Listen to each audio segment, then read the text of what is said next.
Welcome to Career Junky TV, your hub for honest conversation for the beauty industry professional. Look, I get it. We all are at different levels in our careers. Our journeys may seem different, but you know what? There's someone out there with a similar experience, and we're here to bring you beauty industry professionals who will share their stories, wisdom, and insight in hopes that we can help you take your dreams to the next level. No more dog-eat-dog industry. CJTV is here to bridge gaps, force inclusion, and give it to you straight. No holds bars, without judgment, and out of love. Oh, did I mention we just might crush a toe or two? So be sure to stop by our complimentary bar on your way in and grab a few band-aids, cause this just might hurt a little. You ready? Okay. Let's grow.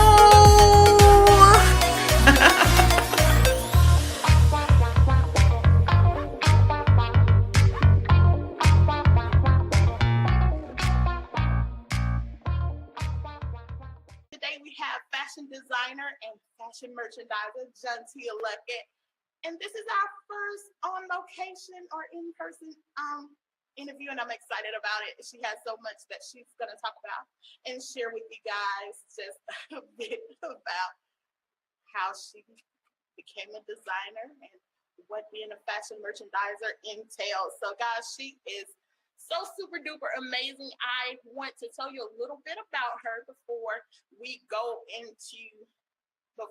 get to talking to her. And guys, if you could, before we get into the questions, go ahead and turn the screen blue. Let's see, put your thumbs up and welcome her onto the show so that she will feel the love and she will be willing to talk to you guys. Well, she's willing anyway, but so she will feel the love, guys. So Jontea went to Mississippi State. And what was your major at Mississippi State? Fashion merchandising. Okay. And then you went to Belhaven, but the favorite one I want to get to is you went to FDIM. And if you don't know, that's the Fashion Institute of Design and Merchandising, guys, and that's in LA. Yeah, in LA. She's worked for brands such as Guess, Run Herman, Crave, and she had a fashion house. Is that what we call it? Is that the correct term? Which was Page 27, and now she has Katie Robert, which she is an amazing designer, guys. I can't wait to share the story with you and some of the highlights that you may have seen recently that we want to talk about and share. So first, I want to explain for people, because we all know what fashion designers are. Most of us are aspiring, not me. I did dabble and go to school for that. I don't think people knew that, but not me. But everybody knows what a designer is, or maybe they don't. I think they have a skewed perception of what it is, but I don't think a lot of people know what a fashion merchandiser is. So what is a fashion merchandiser, first of all, before we get into the rest of the story? Okay, so if you guys don't know what a fashion merchandiser is, a merchandiser is a person who looks at the total picture. They work with the designer and they work with the buyer of the company, and they're the middleman in between the creative person and the person that makes the decisions on how to buy. So basically, we take that whole concept of what the design is like from the designer and what the buyers will buy, and we learn how to merchandise the sale floor so that items can sell. Okay, that's awesome. So you basically say this is what you guys like. You guys are like the ones who actually put the trends out there, basically. Because you have to say in what is hot. Kind of, sort of. Yeah. Kind of, sort of, is it? If you're, okay, whatever. I think so, anyway. And what I'm doing, guys, if you haven't already, be sure to share this out on your page, share it with your friends, and let them know to tune in to the show. Just really, really quick. No problem, guys. It's okay. It's a live show. And this will give you guys time to actually share it out as well so that people can join in and you can talk to Jontea and get your questions asked live if you may have any. So she's told you guys what a fashion merchandiser is. And she, as I stated, she is also a fashion designer. So with that, you started with page 27. Mm-hmm. How did that come about? Well, that's a great question. Page 27 came about when I moved from Los Angeles to Mississippi. Okay. And I was 27 years old. I had no clue what I was going to do because Mississippi wasn't so versatile. I didn't have many opportunities in the fashion industry. Right. So I decided to create page 27 at 27 years old and pave my own way with the help of the Lord. Okay, that is so awesome. And guys, I don't know many of you. She has a huge name here in Mississippi and in a few more states, but she is known for her designing. Her fashion house was really, really beautiful. I do want to say that. One thing that you are not only good with designing clothing, but you're also good with designing spaces, which we talked about prior while we were setting up. That's my second comment. She's really good at putting it together, and I love your eye. With design, if someone wanted to, and I'm gonna go way back after this question, but if someone wanted to tap into fashion design, what do you think, or what do you say, because this is what you do so you can actually do your expertise, what do you say they would need to focus on, or what is a way that they would be able to tap into the industry?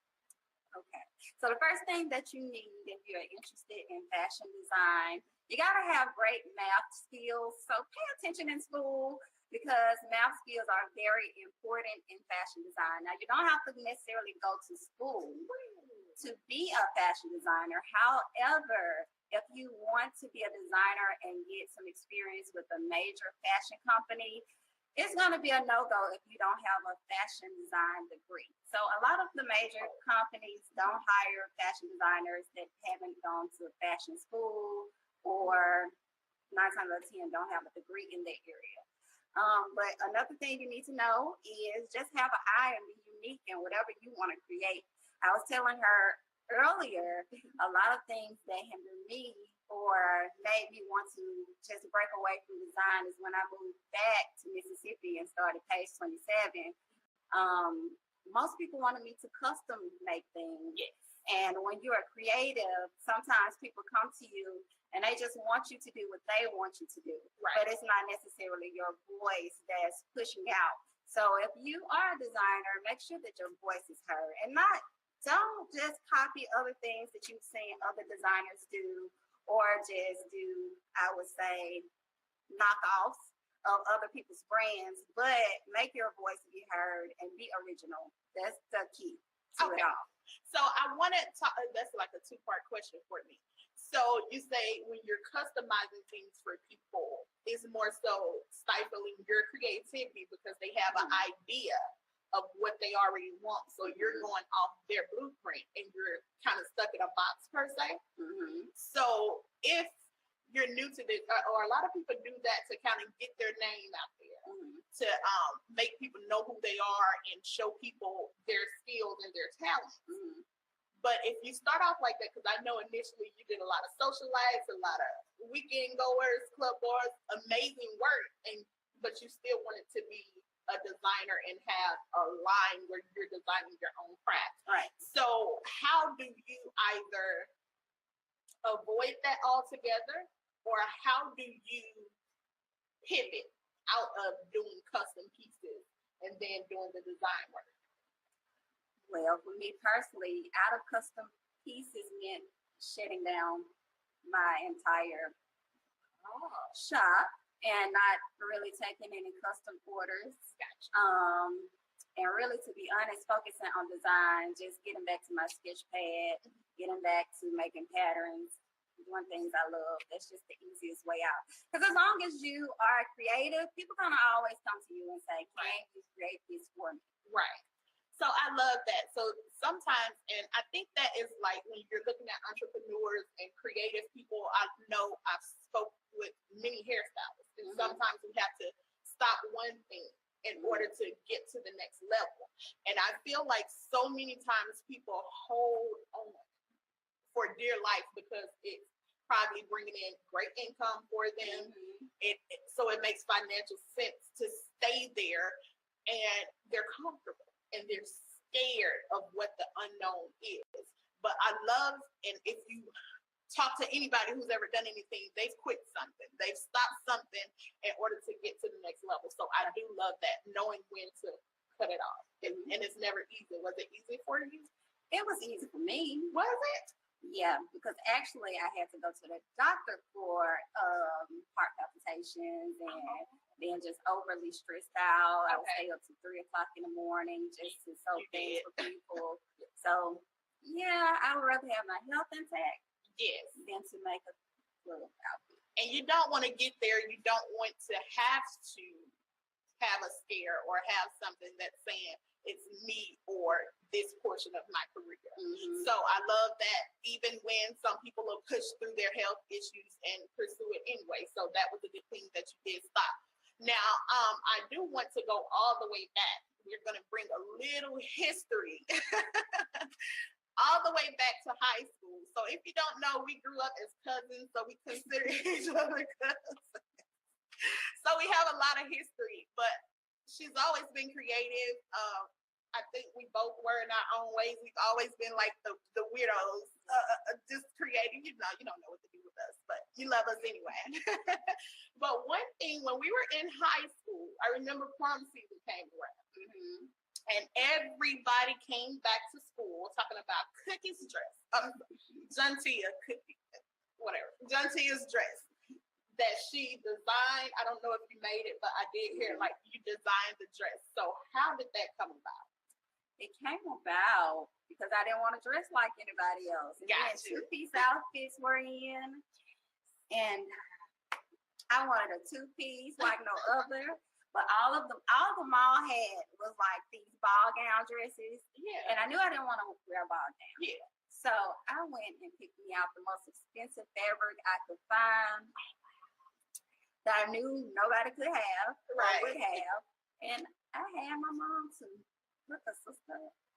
That is so awesome. So way back when we were in high school, she's designing dresses. So it's so, as they say, your purpose and what you're meant to do, or what you would, some of the things, because I think sometimes we have multiple purposes. They kind of go in and out of seasons just depending on who you are.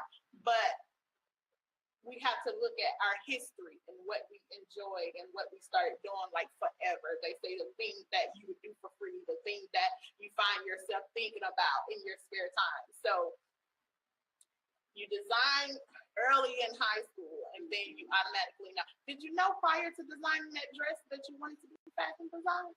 Yes. You did? How early did you know? 15. Really? That's really, really early. So were you into like the hottest things on TV, the magazines? How did that go? Not at all. I was into what my mom was into. I'm going to be honest. I saw that my mom loved clothing, loved making clothing. She loved designing clothing. So I just took a shot and I said, well, if I'm going to do anything else, I might as well try my hand at design. Okay. Yeah. That makes sense. And we get our some of our characteristics, our traits, and our talents from our parents. So that is awesome. Now, I do want to go ahead and get to a little bit more of the things. So your role from page 27, you had to quit it, you cut it, you didn't want to necessarily do custom pieces, you wanted more of a voice, more of your style, your influence in the pieces that you were creating. So then comes Katie Robert. How did you pivot from page 27 to now Katie Robert? How did that go? How did that work? Well, Katie Robert actually came before page 27. Really? Katie Robert came in California. Okay. When I was in my apartment and I was just thinking about a clothing line. And my mom's name came to me and my dad's name came to me. Okay. So I put the two together. I said, nobody would know this is me. Nobody will ever know that this is me. So Katie Robert came about, and I started designing, started making things in my apartment in actually Long Beach, and that's how it got started. That's how it started. Yep. Okay, so that's awesome. So now you're doing Katie Robert. It came before page 21. I'm 27. 21 is my favorite number, guys. Always. I'm sorry.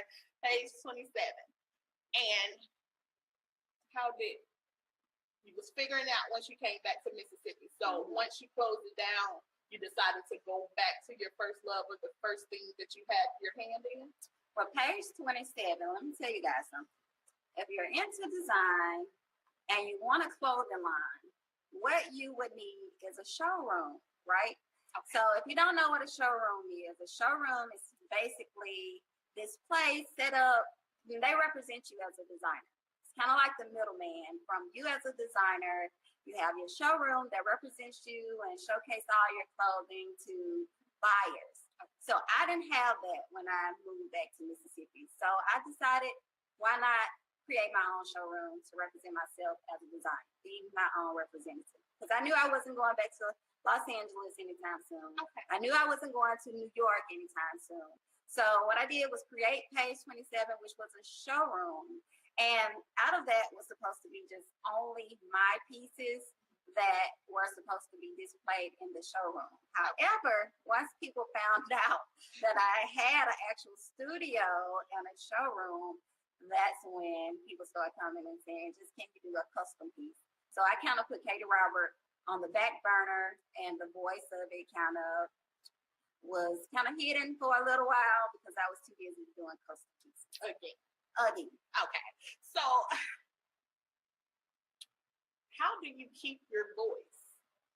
I know you said just cut it off cold turkey, but then you get sucked into it again. How do you tell the people this is actually not what a designer is? Because I think people associate fashion designer and custom pieces. Although that may be the case, it doesn't mean like customizing per person. It's a little bit more detailed than that. So how do you say no? Have you mastered that? I have not mastered the art of saying no because I'm such a nice person, or I would say I get that trait from my mom. She's very nice. She's a very sweet person. So that trait did not come to me at all to say no. I wish it had. It's hard for me to say no. It's not as hard as it was to say no. However, I'm going to tell you the truth. I created some custom pieces that were knockoffs that I really loved. And I've also created some that I really hated. Like, I was like, you coming to me to make this, but I really need to pay my rent. Right. So I'm going to make this piece for you. However, it wasn't something that I really, really loved. So I was ready to get back to the voice of things. Okay, so being that you said stuff that you really, really love and that were recreations of something, I want to talk about that. Okay. So recently, your company, Katie Robert, made a few headlines for the recreation of the Keyshia Ka'oir wedding dress. So how did that happen? That happened, well, Katie Robert. Okay.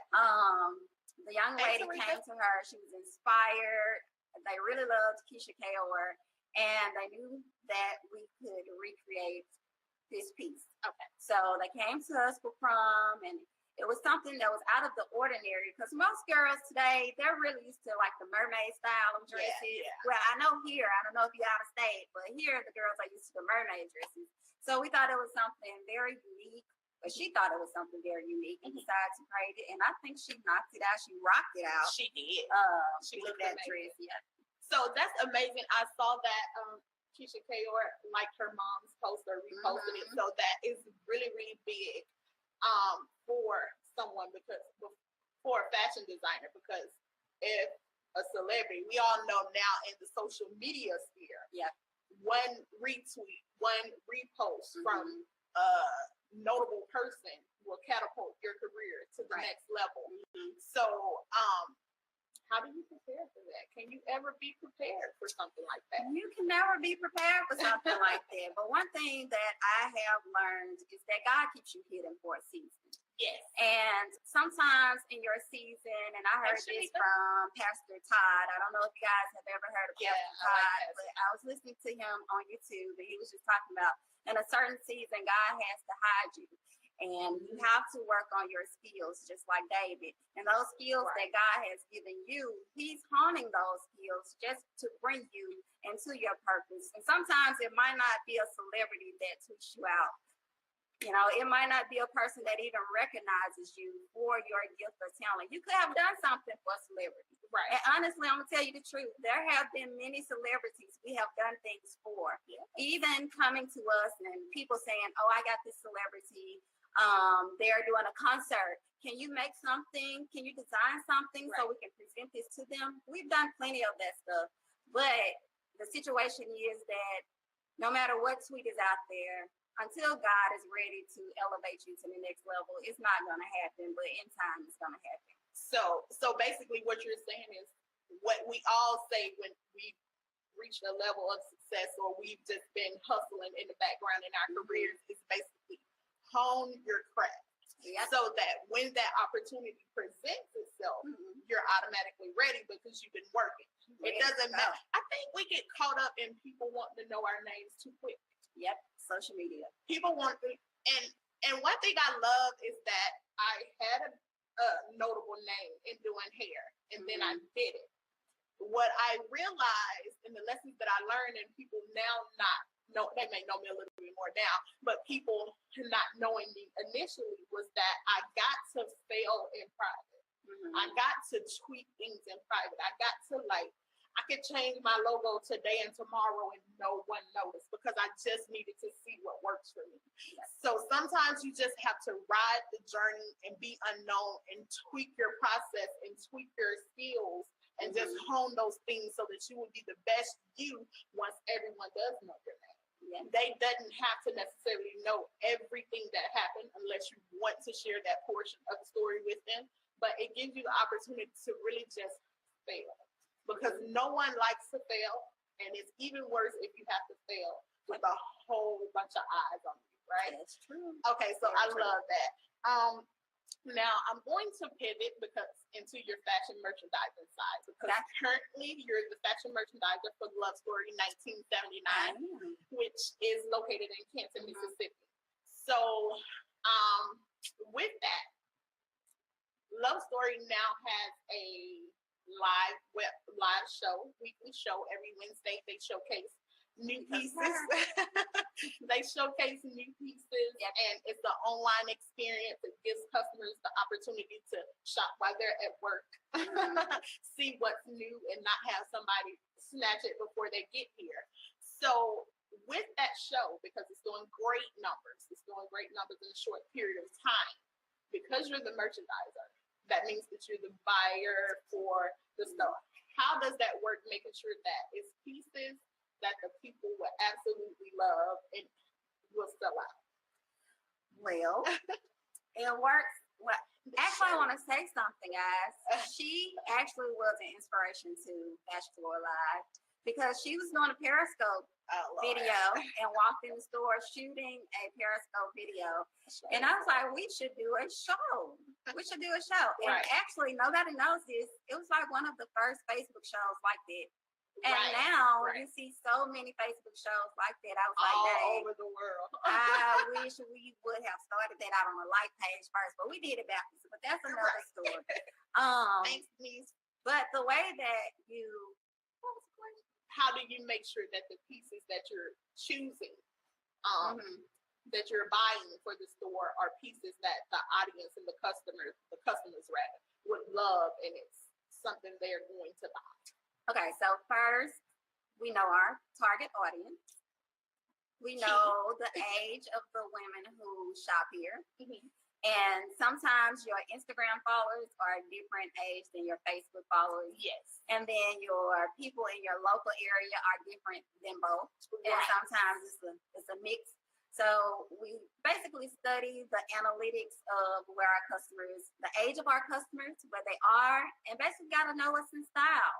Okay. Especially like abroad and in your community. Because sometimes in your community, things are not in style in Jackson that might be in style in Canton, Right. which is different. So you got to know what speaks to your customer. So just basically knowing your customers, polling your customers, because I know you guys do that. You survey them to see what they like and what they enjoy. So again, Love Story, guys, is located in Canton, Mississippi, and you can shop online there at www.lovestory1979.com. So we are going to get ready to wrap it up, guys, and I have just a few more questions that I want to ask. And this one is, I think, one of the most important questions. Okay. Because if you don't know, she is a pianist. Is that I am. Yes. She has been playing the piano since we were super little. Super duper little. She's an amazing worship leader. Oh my God, her voice, guys, is amazing. And we've always been in church, her more so than me, but we grew up. I've had my moments. We grew up in the church, but one thing is that I know is that your faith plays a big part in your entrepreneurship. How has that helped you, or how has that shaped your career, your faith and your career? My faith has shaped my career a lot. Honestly, I would not have been in this career without my faith. I started out at Mississippi State as a music major. Okay. So my whole thing is I was going to either be the next Beyonce or I just wanted to be like a band director or something. So I went to Mississippi State as a music major. And then like one night I had this dream. Okay. And the dream was like me doing runway shows. So I was like, maybe I need to change my major. So I changed my major to fashion. And we started a business right after I got out of college, but the business, it failed. So I decided, I was like, what am I going to do with my life? So I decided to move to Los Angeles to enter grad school. And it wasn't easy because I could not find a job, to be honest with you. And a lot of things, a lot of places in the fashion industry really looked at my resume and was like, Mississippi. So we got a bad rep. So a lot of places don't consider, I'm just being honest, don't consider Mississippi to be the most fashionable state. Right. So with that being said, in grad school, I put my grad school FIDM on my resume and I could finally get a job. Now, a lot of things happened to me. Okay. A lot of things happened to me. Okay. Without finding a job, you know, music still entered my life. When I went to, I was like, I got to find a job. So I went to an agency. And at the agency, the lady was like, your voice is too Southern. Like, what? Your voice is too Southern. I don't know. Is that your real accent? I said, yes, it is my real accent. Ma'am. So, and all of that taking place with my voice being too Southern. I was trying to get a job through this agency. Long story short, this girl who she wanted to hire for a job ended up not getting the job because the girl got sick. So she was like, I have a position for you. Somebody got sick. We need you to go. And it was at a music station. So music ended up being in my life again. Okay. This music station ended up being Stevie Wonder's music station. Really? So I ended up working for Stevie Wonder. That's awesome. I didn't know that. I did. I worked there, and the first day I was there, the lady who I was taking her place for a few weeks, she was like, where are you from? I hear it in your accent. I said, well, I'm from Mississippi. She was like, you're supposed to be here because I'm from Mississippi. And she was like, the guy who's over the station is from Jackson, Mississippi. Look at that. So, look at God, really. Faith goes a long way.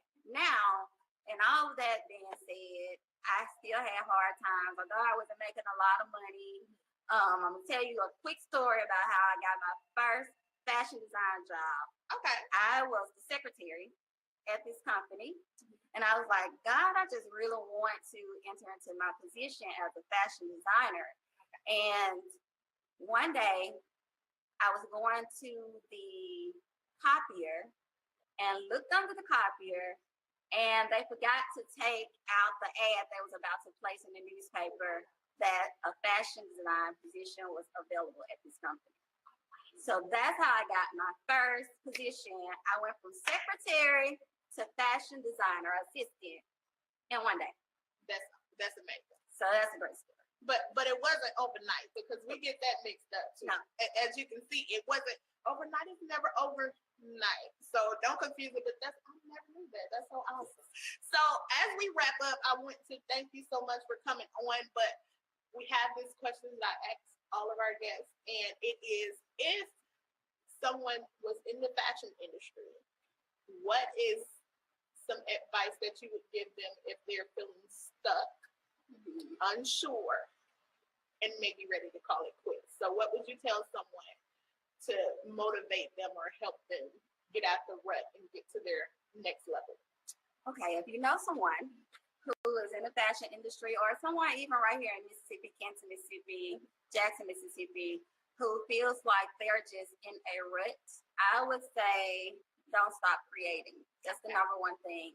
Find your voice. And sometimes while you're finding your voice, it's okay to still do custom pieces, because I did it to make your living. But at the same time, don't stop educating yourself.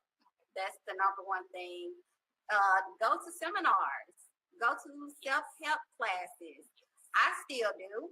I still take classes just to help me brand myself, or to help me with my business. Also work on your sewing skills. If you know that you're a beginner, work on your sewing skills. Work on your pattern making skills. Take a class. Work on connecting with a buyer. Connect with a fashion designer. I mean, you are the fashion designer. Connect with a hairstylist. Okay. Connect with a makeup artist. Come up with something creative all together. And I love that, because I wanted to mention, and I forgot to mention earlier, that connections are what makes everything go around, because connections with us led us to come back and forth, because we knew one another, we've grown up together. But that just because you grow up and you know each other doesn't necessarily mean that you guys will work together, but sometimes it does.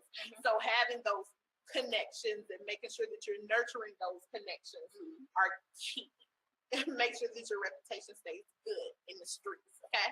Yes, and don't never make something that you're going to be ashamed of like 5 years down the road. Yeah, be cautious. Be cautious. I put a quote up on Career Junky TV one time, and this is the last thing, is that it's okay to say no. And I don't think if it doesn't fit, if it doesn't match your worth, it's okay to say no. So I had to say learn no, that. guys. Every client is not Your client. your client. Right. So I want to thank Jontea for coming in, guys. Let us know down below what inspired you. If you have any questions, we'll shoot back on and answer those, but we have to wrap up. So thank you for tuning in to Career Junky TV. I hope you enjoyed it. And again, let us know what your takeaway was down in the comment section. And we'll see you guys next week, same time, same place. And I hope you enjoyed the show. Thank you so much for tuning in. Bye-bye. Bye, Career Junkies.